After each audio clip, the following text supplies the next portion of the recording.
What was your, "Sir, this is a Wendy's" moment? Story 1. I was in Lowe's one morning right after they opened. There was a woman at the service desk having a complete meltdown, yelling and screaming because Lowe's didn't have a licensed contractor there at the store for her to hire.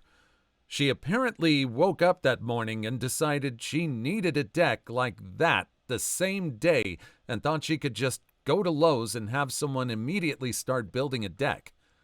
It was dead, so I stood with the cashier listening to the show. They ended up having to call the police to get her to leave. Sometimes I wonder what it feels like to live every day with that much innate entitlement. The power and unearned confidence must be a little intoxicating, no? I had an uncle on my spouse's side do this with groceries. Went off the rails that they expected him to pay. He was not entitled. He was having a mental breakdown due to a medication he had just started taking. People who walk off in a huff after arguing something stupid like the contractor bit above, I would definitely call entitled. This lady stayed until they had to call the cops? Something is wrong there. I had something like this happen to me. I started seeing a psychiatrist for the first time. He interviews me and ends up prescribing medication. I ask what side effects to expect. "Oh, nothing major. You probably won't notice anything." The next week, I'm in my favorite deli, and I have a full-on screaming meltdown because I thought, incorrectly, I had been overcharged by $1. I spent about half an hour sobbing in the dining area before I was able to pull myself together enough to walk home. That night, I looked up the medication online, and the very first side effect warning was for unmanageable bursts of rage. I dropped that psych and eventually found a much better one, but I never could bring myself to go back to that deli. I bet if you had gone back and apologized explaining the situation, it would have been all good. People are generally pretty forgiving despite what social media would have you believe. If they were a regular and this happened all of a sudden, they might have even had a feeling something was up. "Hey man, sorry about a couple weeks ago. My shrink gave me some smeggy pills. I apologize. I hope I can continue eating at this fine delicatessen." "I was just enjoying a succulent Chinese meal. Unhand me, sir." Can't confirm.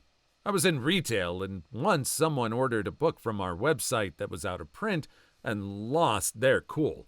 Our website pulls from 3 major national and international databases, so we can only be as accurate as they are, but no amount of apologies and explanation would calm him. He ended up sending an email full of swearing and just on the edge of threats. We were obviously shook up and felt like smeg and spent the day assuring ourselves that guy was a massive tool who was overreacting, and we weren't in fact the worst people and company on the planet. A week later, after we got over it, he sent us another email apologizing and explaining he had a brain tumor which affected his moods. Immediate forgiveness. Honestly, life is hard enough. Forgiving someone where appropriate and moving on takes much less energy than holding on to grudges and smeg, especially if there's a chance you'll see that person again. I sometimes get incredibly furious about people's junk, but anytime they own up to it and genuinely apologize, it's instantly forgiven. I hold grudges, but really only against people who never own up to their actions.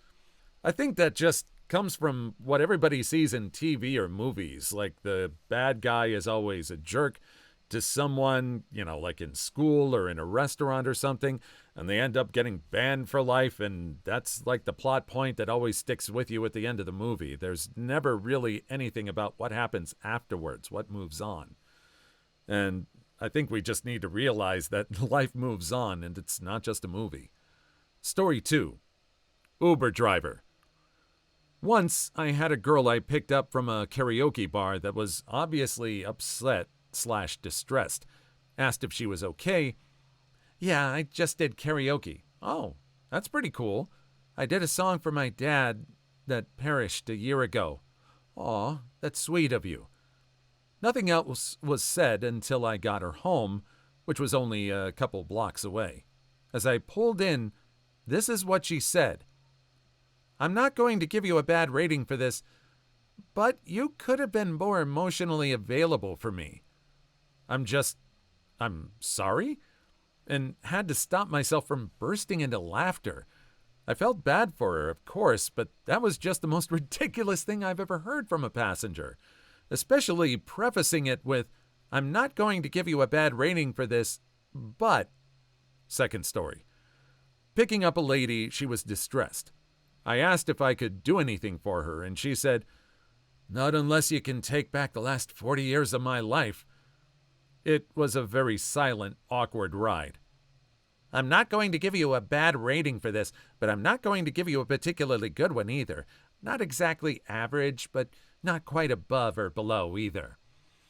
Every now and then I get people that ordered their ride too early and ask me to wait 15 minutes or come back later. They usually get very huffy when I ask for money. There was one time years ago, there was a guy who lived across the street from me whose girlfriend would always just scream at him whenever she was over. One time, it was at like 2 a.m., I saw the guy sitting on the curb looking deflated with his head in his hands while the girl would get halfway into a cab, then go back out and yell at him some more. I felt so bad for the poor cab driver, but I kind of hope he charged her an extra idling fee or something. Anyway, I finally threw my window open and bellowed out, "Oh my word, break up with her already so I can sleep." I think he finally came to his senses because I never heard from her again after that. Every cab I've ever used started the meter if they had to wait. For me, it was waiting while I loaded luggage. Seems fair to me. She can go see her therapist for that. Hear me out. A therapist that picks you up and therapists you on the way to your destination? We can make so much money here. It's like going to a funeral? Let's get a professional here to help you work through all your emotions while they drive you to the worst day of your life. This is an incredible idea. We could call it Wheels and Feels. I used to do rideshare driving, and I just don't have the patience. Sometimes you just don't have the patience. If they're polite and ask you if you can wait a couple of minutes extra, that's cool. But honestly, you don't make money from the time. You get a little money from the time. You get more money from the distance. So asking you to wait a little bit more and saying, "Well, you're getting paid, aren't you?" Not as much as it's worth to stick around, no. Story 3. I used to work in a local cafe/newsstand/convenience stores type spot. We also had a Ticketmaster outlet for a bit. Our small town had an annual concert that usually ran 2 or 3 nights. It was really popular with the local folks, so it brought in a ton of foot traffic with people buying tickets. My boss was honestly a small business mastermind. That was the extent of our involvement. We sold and printed gate passes. One night, on one of the events, I was closing the store as usual at 10 p.m. An irate woman called wanting to file a noise complaint about the concert. I was like, "Ma'am, you must have the wrong number. This is a local cafe." She insisted that she was filing an official noise complaint and demanded to speak to the owner right now. 10 p.m. on a Friday? Yeah, he's not here. He also isn't the police and doesn't deal with noise complaints. Also, it's only 10 p.m. and this concert has been widely advertised for months. She then went on a wild rant that we needed to do something about the noise since we sold tickets. She wouldn't let me off the call and was going berserk. I told her I was going to disconnect since we had nothing to do with the event or the noise. She called back multiple times, and finally I just let the phone ring. Was still ringing when we locked up. "Ma'am? You okay?" There was a summer block party put out by some of the local businesses. Brought a metric ton of foot traffic onto the street. One of the shop owners lost her damn mind and sent really nasty emails to the organizers and wanted the city to pull the permits last minute. She left some goofy note on her shop's door about how she was losing revenue from closing for the day. It was her decision to close. As far as I could tell, she just didn't want to have to walk as far as the street was closed. Some people are so stubborn they'll inconvenience themselves because they can only see whatever limited set of options they thought up themselves. Narrator. As it turns out, she was not okay at all. I mean, if you have a complaint, there is the right person to complain to. Maybe it was easier for this person to call up the store. Who knows? Maybe she had problems with the police because the police wouldn't talk to her because she kept calling them and harassing them, making too many complaints about stuff. How much do you want to bet that's probably what happened? Story 4. I've told this story tons of times to my friends and family because it's one of my favorite Domino stories. This happened somewhere around 2017 to 2018. One day it was really slow at work at Domino's. I was still a relatively new insider, only a few months into what would be about 4 years, and still in school. So I was hoping that it would stay slow so I could go home so I can cheat on my math homework, play some League of Legends, and get some sleep since my school started an hour earlier than other schools in the area. A woman, probably mid-40s, comes in to order a pizza. She's pretty chill and we're just chatting while she's ordering because there really isn't much to do otherwise, since we already cleaned the store and oven and all that. After she gets her pizza all done up, I ask her if she'd like any drinks. She's like, "Oh, what do you guys have?" I'm running down the drink options and she notices Coca-Cola and looks at me wide-eyed like she just saw someone get hit by a car. "Don't you know they put human embryos in Coke?" I'm sorry? She then spends the next 7 minutes running down pretty much every major conspiracy from human embryos in Coca-Cola to flat Earth to the moon landing being faked, etc. If you think of a pre-COVID conspiracy, she hit it. And she tied it all up in a neat little bow of, "It's all the Jews." I'm stun-locked. The only words that can come out of my mouth are, "So, no on the drink?" "Coke Zero, please." I guess the zero means zero embryos? The second to last line hit me like a deity damn truck. Holy hell. I can't believe after all that she still ordered a Coke product. Fellow Domino's employee here, and I can say in the 5 years I've worked there, I haven't seen anything on that level. It's even crazier than the time a guy in an inflatable penis costume walked past the store and the previous manager, who was openly gay, said, "I need more of those in my life." Your response is so perfect. I'm sitting here crying at the image. This lady, all crazy-eyed and convinced of her great knowledge and secret reality, and there's you in the uniform, deadpan, stunned, and entirely non-engaged. Story 5. I used to work for Kmart. Someone came into the store and wanted to know where the pet department was located. We only had one aisle of pet items, and it was mostly items for dogs/cats, food, litter, toys, etc. I took the customer to the aisle, and they said, "This is it? This is all you have for pet supplies? You don't have an actual department like other stores?" "Yes, sir. We just carry the basics. If you need a bigger selection, there is a Pet Supplies Plus located on the other end of the plaza." The customer got upset and said, "But if I wanted to go to Pet Supplies Plus, I would have gone there. But I wanted to go to Kmart, so I'm guessing you don't have fish food or anything like that?" I showed him the same selection of fish food, and he got upset. He then started asking advice for fish tanks, and again, I directed him to the Pet Supplies Plus that was located just a couple storefronts down from Kmart. When he insisted on not going to that store, I gave him directions to 2 other pet stores in the area. Eventually, he left, but not before saying, "This is why Kmart is going out of business." Sure, buddy. The lack of a pet department is the sole reason Kmart is going out of business. Story 6. Oh, I got one. I stayed up all night playing Eternal Darkness before a morning shift, and I was dead tired when I had to run the register. We had started selling video games, and a local game shop owner would purchase some of the more popular titles for resale. One day, while he was browsing, I started thinking to myself, I really like the way they answer the phone. It's so natural, casual, and confident. I could do something like that. The phone rang. Still dead tired, I answered, "Thank you for calling video game store. My name is my name. How can I help you?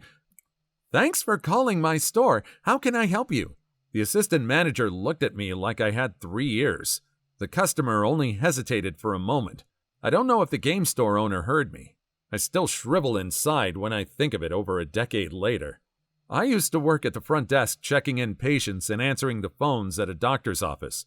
More than once, I would wave a patient up to the desk and instead of asking, "How can I help you?" say, "Name of clinic, Pusha speaking," to the person's face. As a reverse of that, I was a unit secretary for the ICU and I more than once picked up my phone at home in the days before cell phones and said, "Intensive care, this is my name." After a brief pause on both ends, hello? Your sanity meter was obviously low. I've actually done that on purpose when I didn't feel like answering the phone. I think it's a usual gag. Someone doesn't want to deal with people when they're at home. When they pick up the phone, they'll say, "Hello, Domino's Pizza, may I take your order?" I've done that before, and about twice, someone said, "Oh, sorry, have the wrong number," and then hang up. Effective. Story 7. I was working at McDonald's, and this lady said, "Can I get Wendy's 4 for $4? I said, "Ma'am, this is a McDonald's." And without a moment's hesitation, she replied, "Indeed it is. Can I get a Big Mac?" I'll give her points for a smooth recovery. When I worked at a fast food restaurant, we got so many complaints about cold food that were totally ridiculous. The amount of times I'd hear that. I worked at Wendy's throughout high school, and some lady ordered a burger meal at the drive-thru. Over an hour later, she comes back to the front counter slamming the burger on it, saying it was cold. I checked our receipts and told her she ordered over an hour ago and that burgers aren't meant to stay hot for that long. She said that was absolutely unacceptable, and how dare we serve her a burger that gets cold. She then proceeds to ask me for my full name and details so she could sue me, at the same time freaking out when I didn't have a pen to give her to write down my info. Another customer walking by said, "Holy hell, lady, relax," and she yells at him to mind his business. He says, "Well, I just feel bad for this poor employee you're yelling at. If you don't want to eat here, go somewhere else." Bless his soul. I was only 17 and was so shaken. Got food from our store, and then drove to a town 45 minutes away, and they were mad that the food was cold. It was astonishing. Please like and subscribe if you made it this far. I hope you'll enjoy the rest of the video and have a wonderful day. Story 8. I work for a CPA office that is in an office park with a couple doctor's offices. One day, a guy came in only speaking Spanish, so I grabbed my Spanish-speaking colleague to translate. He talked to the guy in the lobby for a few minutes, then the guy left, and my coworker came back and asked if that was a joke or we put someone up to that. Apparently, the guy explained that his testicles were extremely swollen and painful. He was looking for one of the doctor's offices and just walked into the first building in the complex. Sir, we do taxes here, not testicles. You should put that on your business cards. My curiosity would probably get the better of me. No ball busting, just tax breaks. Refunds you'll go nuts over. Our tax prep is swell. IRS got you by the balls? Story 9. Went to a drive-thru at a Wendy's, and the person taking the order said, "Welcome to Walmart." I was really confused, and I heard laughing, and he said, "I'm so sorry." He works there too and was on autopilot. Missed opportunity for the Uno reverse card. Imagine saying, "Sir, this is a Wendy's," as the customer. A few months ago, I drove up to the Wendy's drive-thru and heard through the speaker, "Welcome to McDonald's, can I take your order?" There was laughing in the background. I replied in a serious tone, "Sir, this is a Wendy's." Cue uproarious laughter by all. I think they were stoned. 10 out of 10. Always going to that Wendy's. I work at a Wendy's, and I can confirm they were definitely stoned. If the kitchen staff isn't on substances, it's not a real restaurant, and you shouldn't eat there. Sus. Welcome to Costco. I love you. Story 10. I work as a cashier at a home goods store. I'm very friendly and honestly treasure my customer interactions. I was doing my usual pattern. "Hi there, how you doing? Did you find everything all right?" and this lady tells me that it's the first time she's been out of the house in a while. I thank her for choosing store and moving on with the transaction. She raises her shirt, shows me a huge, angry red incision on her stomach, and starts telling me about her recent hysterectomy. The stitches hadn't even been removed yet. I sort of nod and smile and try to pivot to her total so I can move on with the massive line that's building, and she won't stop talking.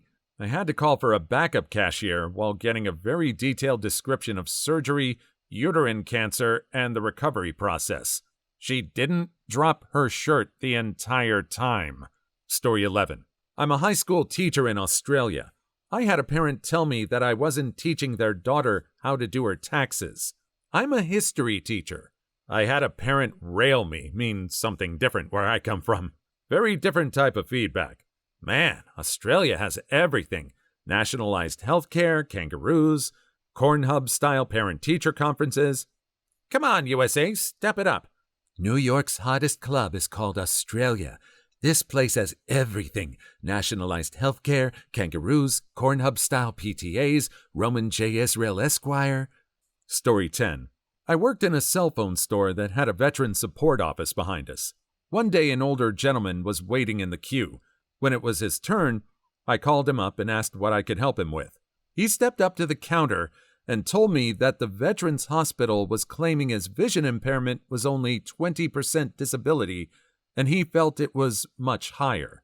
I agreed, and I offered to walk him to the correct building and told him I would be a witness for him.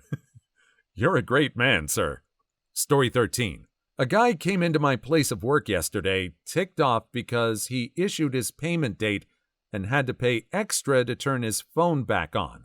He said something along the lines of, "It was due at midnight and y'all aren't open at midnight, so how was I supposed to pay?" I calmly explained that we're open until 7 p.m. every day, but Sunday, and he screamed, "Well, unlike you, I actually have a job." At my job. Whilst doing my job. You're right, sir. I don't work here. I just do this for fun. The amount of people who don't see retail or hospitality as a real job is astounding. Story 14. Worked at Dairy Queen about 10 years ago, and customers pull up to our very busy drive-thru. Customer: "Yeah, can I have the 10 nuggets for $1.49?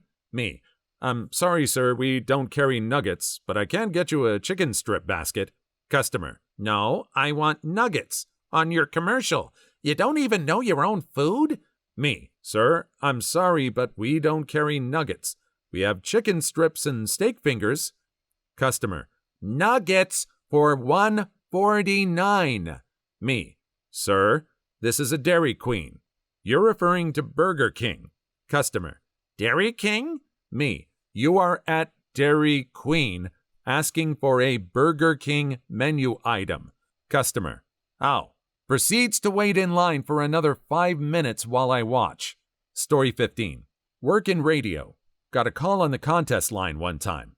"Yeah, I need a hotel room," said the caller. "Okay, how would you like me to help you?" "Well, book me one." "You're aware you called a radio station's contest line, right?" "Yeah, don't you book hotel rooms for rock stars when they do a show in town?" "Book me one."